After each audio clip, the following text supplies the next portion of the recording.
days are never ending,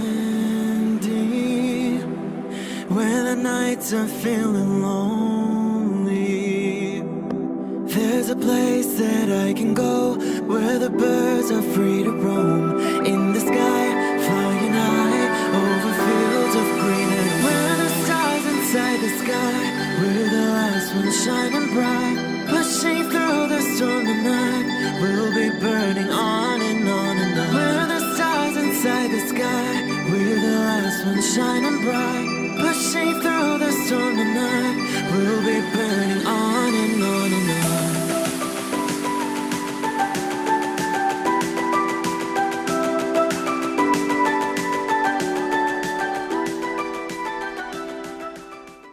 Hello Libra. This is Inspire 2016 with your weekly tarot reading for the week commencing the 6th of January until the 13th of January 2020. The first card for you is representing, how do you feel about yourself? Your card is the Page of Wands.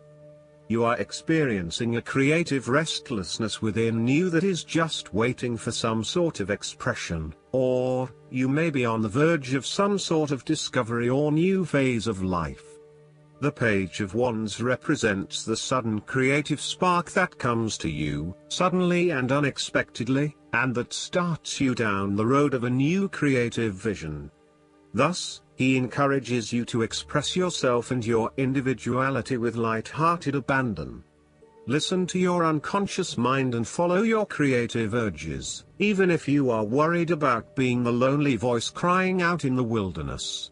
With persistence and a balanced perspective, even the immature desires of the Page of Wands can be transformed into a beautiful creative vision that can change the world.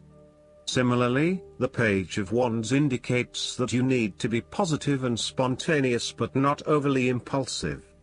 Your enthusiasm impresses others, but if you become impatient or quick to anger or lose interest, you will put others offside and you will waste time in your creative projects. The second card for you is representing, what do you want most right now? Your card is the Five of Pentacles. What do you want most right now is the end of financial problems in your life. If you have suffered a loss, know that there are people around you who are willing to help. There is always a solution and always a way out, so either open your eyes and go to it, or close your eyes and let the inner light guide you.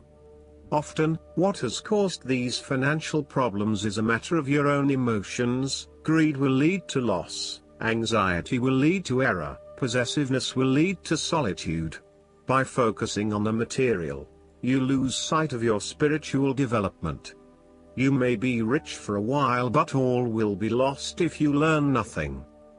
On a psychological level, there may be a difficulty with your relationship to money and material things. If money becomes the primary motivating force in life and the gauge by which you judge your worth, the lack of it may produce anxiety and a sense of being excluded from the good things money can provide.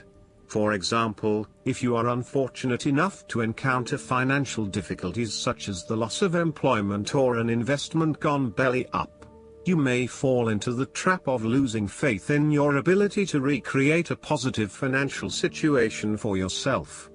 Therefore, you should not only consider your actual financial circumstances but also your attitudes toward money. The third card for you is representing your fears. Your card is the Ten of Swords. You are afraid of painful ending in some areas of your life. There will be a forceful re-evaluation or elimination of your previous attitudes about life, your views about yourself and what is important, and possibly your plans for the future. Despite the initial trauma and torment associated with this change, the imposed re-evaluation can be a very positive thing. It is important to understand that while the means of your demise may not seem reasonable or fair, your previous thoughts and attitudes really need to change in order for you to reach a better place in your life. Rather than dwelling on the painful ending, it is important to look ahead and realize how these events free you up to completely reshape your life and choose a new direction for yourself. The Ten of Swords may also indicate that you are resisting an inevitable ending, because you are deeply worried about how much it is going to hurt you.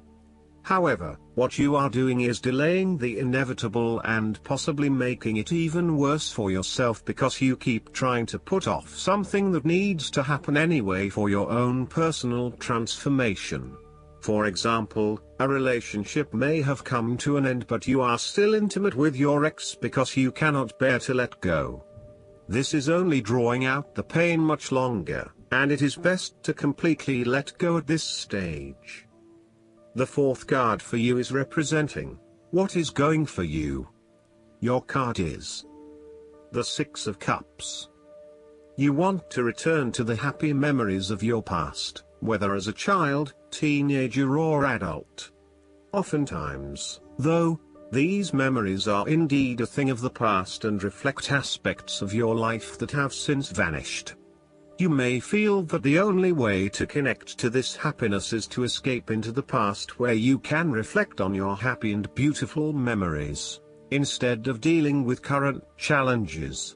This is fine if you are simply taking a walk down memory lane, but it is important that you live in the present and accept your current circumstances rather than always living in the past. Oftentimes, there is nothing wrong with looking back at the good times for inspiration when things are not going so well. In the midst of change and crisis, the Six of Cups suggests that looking back at what you have endured is a good way to assure yourself that, whatever trials lay ahead, you will meet them and you will overcome them as you overcame others. You need to take time out to heal, look back on the past and all the good that lies there. During this period of reflection, there is no need to focus on the negative. Instead, bring all of the positive energy from the past into your present and your future. The fallen cups are now full and upright again, but with blooming flowers that cannot be spilled or washed away. Now that you have looked back, the way forward will be clear and enlightening. The fifth card for you is representing what is going against you. Your card is the Nine of Swords. You are full of worry, anxiety and not being able to sleep because your thoughts are running at 100 miles an hour. You are working yourself up and becoming incredibly stressed and anxious when, really, this does not have to be a complicated issue. You have a tendency to get very worked up about how bad a situation appears, losing sight of what it is really happening and what opportunities are available to you. What is needed here is for you to stop and objectively examine the reality of the situation. Bring yourself back to earth by uncovering your fears and anxieties and working to reduce the impact of those fears and anxieties on your life. Know that it is going to be okay, no matter what. Overall, your worry and despair may actually be causing you harm. The more you worry about something, the more likely it is you will manifest your worst nightmares. Do not let this nightmare become your reality. Take a deep breath and realize that life is not as bad as it seems, and that the more you worry, the more harm you are doing to yourself. The last card for you is representing the likely outcome that you may have. Your card is the Three of Cups. You are open to helping others, which in turn means that others are open to helping you. It is about spending quality time with your loved ones and your friends. It is a very sociable period. You will find a harmonious balance between meeting your commitments and spending quality time with friends and family. This is a great time to let your hair down and indulge yourself a little.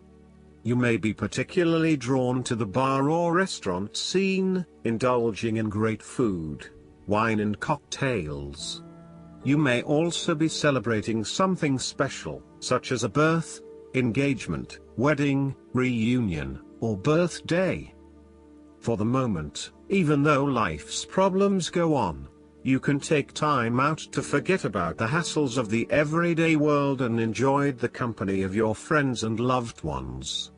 Such respites are often needed before and after periods of high stress, to stop you from getting burned out emotionally or physically.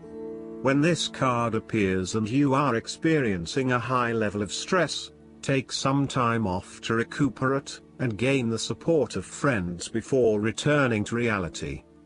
Last but not least, the guidance card for you is the Golden Solar Dragon.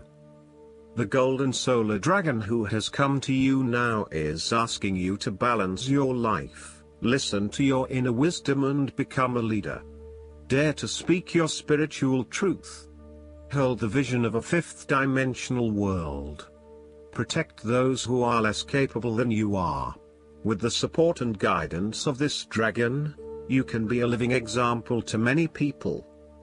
When you aspire to be a wise spiritual leader, remember that true masculine power, used with wisdom, helps you and those around you to feel safe. Spend a little time each day focusing on, or imagining, the sun shining onto your third eye and sense the light codes that the Golden Solar Dragons are directing towards you. I hope that you enjoy everything, and if you like the reading, just please click subscribe and you will get instant notifications every time we publish a new video right to your YouTube. Thanks.